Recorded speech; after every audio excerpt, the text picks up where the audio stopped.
Halo guys, welcome back di channel DB News. Aku Kail, masih menggantikan KL yang kemarin juga ya. Jadi masih saya lagi gitu untuk hari ini. Kita akan mereact ya tentang video-video berita-berita terkini yang terjadi di Indonesia sekarang yang up to date ya. Jadi let's watch the video. Rabu ini lewat media sosialnya, Raffi Ahmad nyatain kalau dia mundur dari proyek Beach Club di Gunung Kidul, Yogyakarta. Raffi bilang dia ini orangnya taat hukum dan dia juga sadar ada kekhawatiran masyarakat soal proyek ini.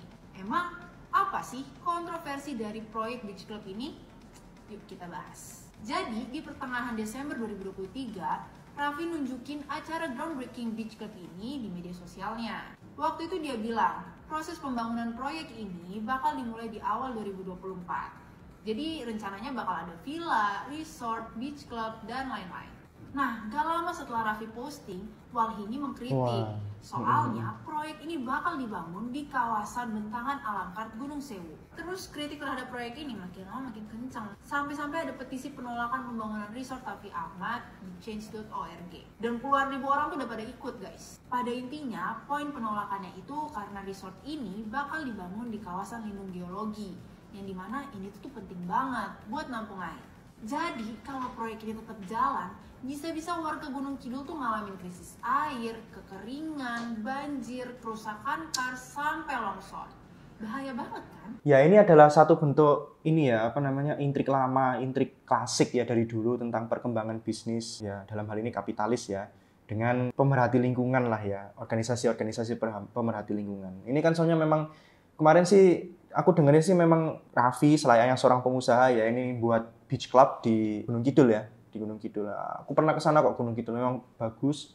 Pantai selatan ya kan ya, pantai selatan. Pantainya memang bagus banget ya, bener-bener setara sama Bali lah ya. Tapi ya ini, Raffi Ahmad melihat sebuah kesempatan kan ya untuk bikin beach club itu. Cuman teman-teman Walhi ngomong kalau memang itu adalah di lingkungannya yang konservasi geologi ya untuk air gitu. Dan besar kemungkinan memang nanti akan bisa merusak tatanan lingkungan di situ. Dan ya ini satu langkah yang bukan jelek ya, tapi kurang perhitungan lah ya dari Raffi Ahmad ya sebagai pengusaha ya, kurang memperhatikan yang lingkungan yang ada di situ. Kita memang tahu sih kalau sebenarnya beach club juga bukan seperti pabrik ya, maksudnya bukan seperti sampai benar-benar mencemar lingkungan gitu, cuman lebih ke arah ke turisme aja. Sebenarnya kalau misalnya dilihat kan ya buat untuk meningkatkan turismenya di Gunung Kidul, cuman protes adalah protes, kritik adalah kritik. Raffi Ahmad juga harus mendengarkan.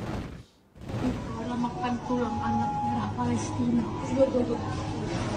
Darah anak Palestina. Oh, ini. Dia minum.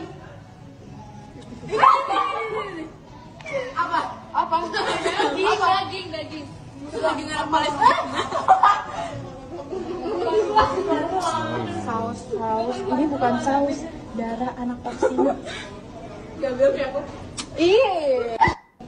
Oh ini, aku kok lihatnya kok sedikit berbeda ya, penerimaan saya kok sedikit berbeda ya. Jadi kan kita tahu kalau ini kan sebenarnya sih di restoran cepat saji yang ya salah satu lah ya, yang warna merah itu kan. Entah yang warna merah yang satunya atau yang warna merah kuning ya. Kan kita tahu kalau mereka kan memang perusahaan yang pro Israel ya. Aku sih lihatnya ini malah mereka oke lah, mereka memang masih belum patut ya untuk memberikan opini yang memang sensitif seperti ini ya, tentang Israel dan Palestina. Itu kan memang suatu topik yang sensitif. Saya sih lihatnya ini lebih ke arah ke sarkas, niatnya untuk konten juga. Cuman sebenarnya arahnya menurut saya benar ini. Maksudnya kan mengingat 4 remaja ini sebenarnya tidak setuju gitu loh dengan apa yang dilakukan Israel kepada Palestina gitu loh. Dan mereka mengutarakan ini dari salah satu franchise yang memang pro Israel gitu sih. Cuman saya tidak menghujat, tapi juga terus bukan berarti saya mendukung juga ya. Oh iya, yang kawan bakar suaminya yang polisi juga itu ya. Gara-gara judol nggak sih? Gara-gara judol ya.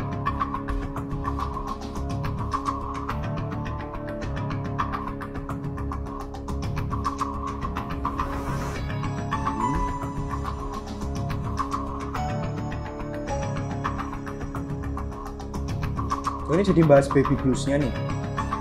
Gitu.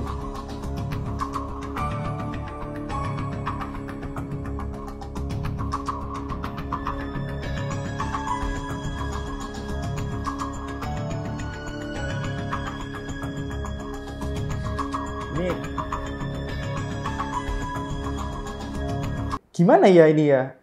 Seakan membawakan narasi kalau Polwan itu punya baby blues gitu loh, dan itu terus jadi pemicu kenapa kok jadi sampai yang bakar itu ya, yang membakar suami itu gimana ya? Kan dijelaskan kan suaminya memang ada kecanduan sama judol, dan istrinya Polwannya ini kan ya juga merasa siapa sih yang suka gitu loh suaminya kecanduan judol, udah ngabisin duit, ya jelas-jelas itu diatur kan judol itu. Jadi kan ya menurut saya bukan karena baby bluesnya sih.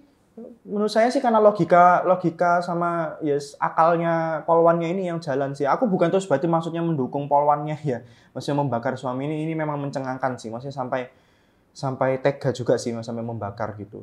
Cuman kalau diarahkan ke baby blues, enggak deh. Kayaknya bukan gara-gara baby bluesnya deh.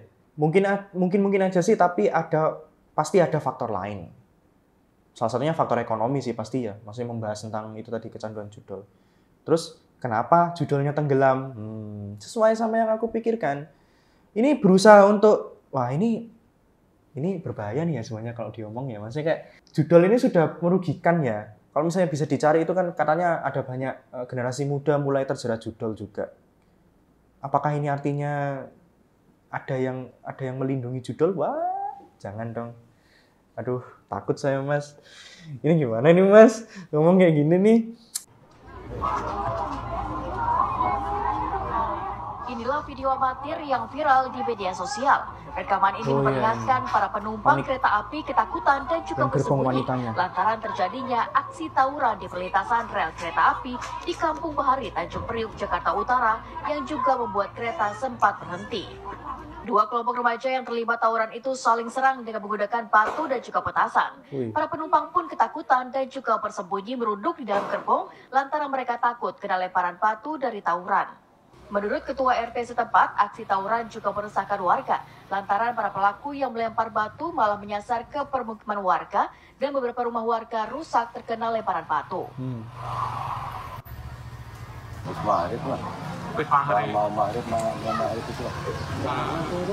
Itu ada apa namanya, ada kereta yang lewat berhenti Pak? Iya, kita dari kota ke Priuk, harga juga tenang. Oke. Gitu. Oke, mereka pakai petasan atau gimana Pak? Ya macam-macam lah pakainya. Macam-macam ya Pak ya? Iya. Ada korban nggak Pak? Tidak ada. Lagi pula juga keretanya kenapa berhenti ya? Maksudnya itu di situ dekat stasiun gitu ta. Aku kurang tahu sih di situ di daerah situ. Mungkin yang teman-teman yang di Jakarta mungkin bisa komen ya di bawah ya. Maksudnya itu keretanya waktu itu tuh memang berhenti lagi di stasiun gitu ta, lagi transit gitu atau gimana gitu, lagi nurunkan dan naikkan penumpang gitu ta. Tapi ya itu sih maksudnya meskipun di Jakarta pun masih banyak tawuran yang aku yakin sih kayaknya masih banyak ya. Mungkin teman-teman Jakarta bisa share ya. Sebanyak itu kah tawuran di Jakarta itu Masian? Polisinya mana tuh? Iya, polisinya tidak merespon ya atau gimana ya? Biasanya soalnya memang tawuran sih tempatnya tersembunyi gitu sih. Maksudnya kayak biasanya malah tidak di jalan raya gitu loh. Biasanya memang gitu sih. Relnya itu dekat sama perkampungan gitu dan mereka tawurannya di situ ya. Jelas saja polisi nggak lancar ya masuk ke situ ya. Susah untuk masuk ke situ.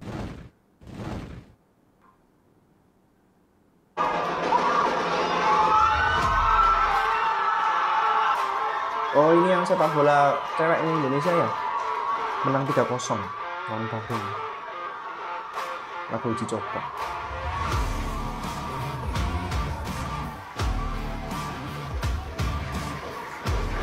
Ini uji coba biasa, maksudnya tidak dalam rangka apa-apa ya.